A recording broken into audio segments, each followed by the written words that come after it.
Hey, what's up you guys? Mr. Cruz here, your friendly neighborhood producer, back with another video. And in today's video, this is kind of a walkthrough explaining to you guys how you guys can use my power template to help make beats a lot quicker. Let's go.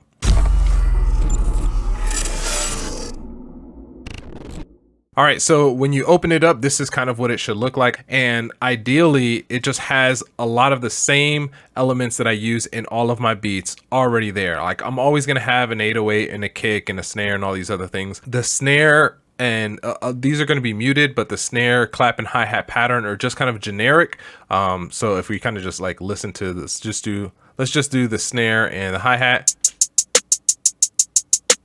Pretty simple, pretty generic, but it's there as like a placeholder for as you're creating your beats or your melodies. But I have all of these here, and each one has its own playlist, which I know a lot of people usually tend to have all of their drums in one playlist. The reason why I do it differently is because, let's say on the verse, right, I have everything over here in the verse, and then in the verse I want only the I don't want to have the hi-hat there. So it's easier for me to just copy all the playlist and move it and then delete everything. Here's kind of what I usually do. So let's say I did this, and then I would copy it over and over. So once I have my standard, 8 measure loop, as far as like my drums and maybe even my melodies go, this is kind of what I'll do. So I'll have it like this. Let me take that loop off. And then let's say for the verse, I know that for the verse, I don't want to have the clap. So the verse goes from here over here. Let's move that right there. So I don't want to have the verse, and on the bridge I want to have everything except the snare, or I don't want to have anything except the snare. So to me this is a lot easier than if I have everything on one and then I'm going to make unique, and then like, oh crap, what was this one? Because here is just a lot easier for me visually to be able to see like what element did I take out versus what element is still in there. And they're all labeled according to whatever the sample is. So snare, clap, hi-hat, open hi-hat, all that stuff. Let's go ahead and delete all this. And on the next part here, oh, and I have a couple of different spaces for percussion. Now, sometimes I literally just drag the sample in there, but again, these things are here as kind of placeholders if you want to use them that way. I have the same couple of risers that I use on all of my beats. Like I'm using one of these 4 here, so I included those in here as well. And then playlist for a few different instruments, and then a space for your tag. Now, when you listen to it, it's going to have my tag in there, but feel free to take my tag out, or I don't know, throw my tag in there and let me get some credit. So let's say I'm going to go ahead and get started on my kick pattern. So my kick is obviously in my playlist, or in my piano roll is going to be labeled kick, and so on and so forth. I never use the auto locate, just as, I don't know, I guess I've never needed to, but here is, just kind of how you do that. And then you move on to the next one and on to the next one. So that's how the piano roll is set up on my channel rack. My channel rack looks a little bit weird. So from kick and onward, it's pretty much the exact same structure that you see right here. So let me see if I can grab this. So again, that's from kick and onward. So kick, kick, snare, snare, clap, clap, so on and so forth. What I have up here is several of the 808s that I use in all of my beats. Now, the way I set this up is, let's say I came up with an 808 pattern. Let's say I use burst. So, oh gosh, let's go down lower.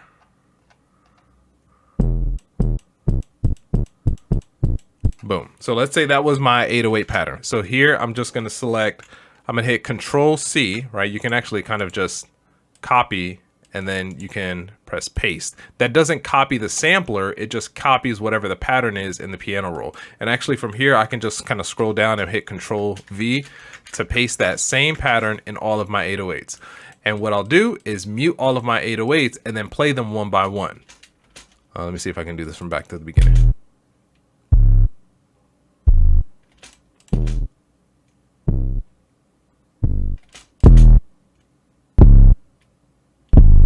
Right, and that allows me to move back and forth between the 808s that I do like. Again, these are the only 808s that I ever use. I use these same ones over and over and over again. And I just kind of play like the process of elimination. And I solo one, I'm like, oh, I'm not feeling that one, I delete it. Oh, I'm feeling this one, I'm going to save it, but I'm going to keep moving on.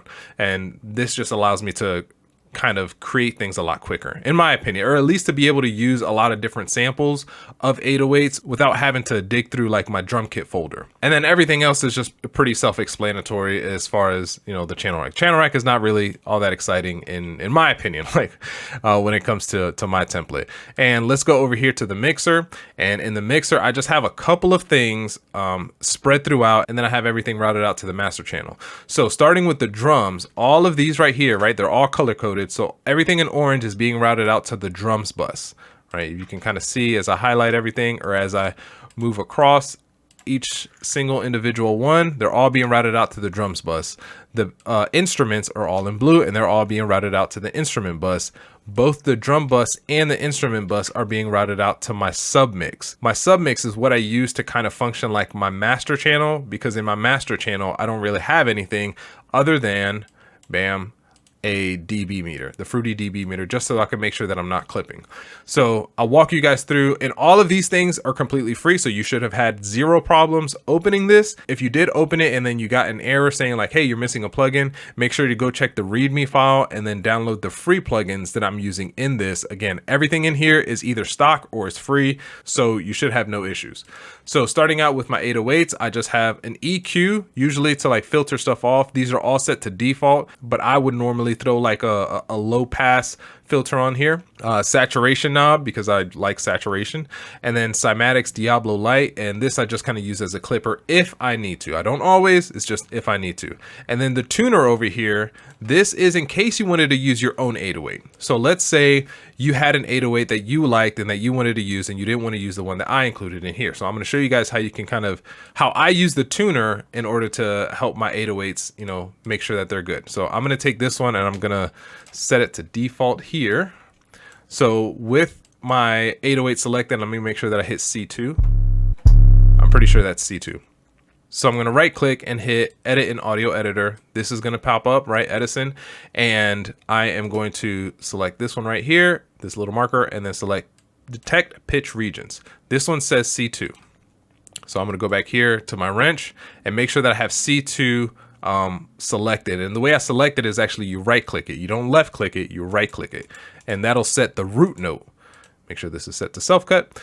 And then when I go over here and I hit C2, this up here is really what I'm looking for. This says plus 14 cents. So I'm going to go back into my sampler, and then here where it says pitch, since this is plus 14, I'm going to do the opposite and I'm going to turn it down to negative 14 cents.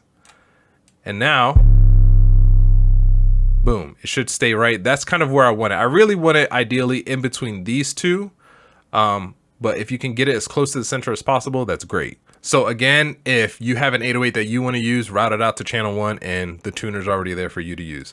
Kick, kind of the same thing, saturation, and clipper. I rarely use the clipper, I just use more so saturation. Snare, clap, both have EQs, but everything else, I don't think I have anything on there. And then drums, I also don't have anything on. So the piano has a lot of stuff on it, probably has the most stuff.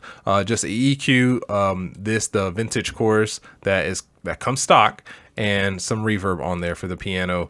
Bells, just an EQ. Moog bass doesn't really have anything, but that one is a monster bass. So inside of monster bass, I have a little bit of reverb on there, and then pad also has nothing. Instruments, nothing. Submix, this is where it kind of gets sexy.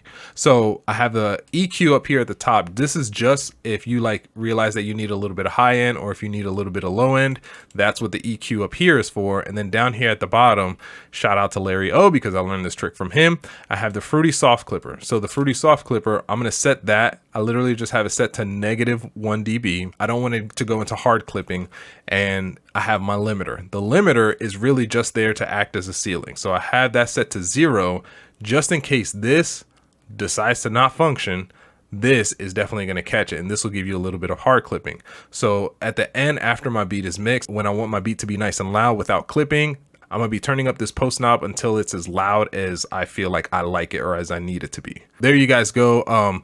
Just a little quick run through of my template for you guys to be able to use and hopefully create beats a lot quicker. Since I've transitioned over to FL, I've actually been able to like crank down even more on how quickly I can make a beat, and this has definitely helped me a lot. So hopefully it helps you guys too. Let me know what you guys think in the comments below. And also, like, if you have something a part of your template that I'm missing that you think I should try out, I would definitely love to know whatever it is that I can do to kind of streamline my process. So let me know in the comments below. See you guys later. It's your boy, Mr. Cruz, out.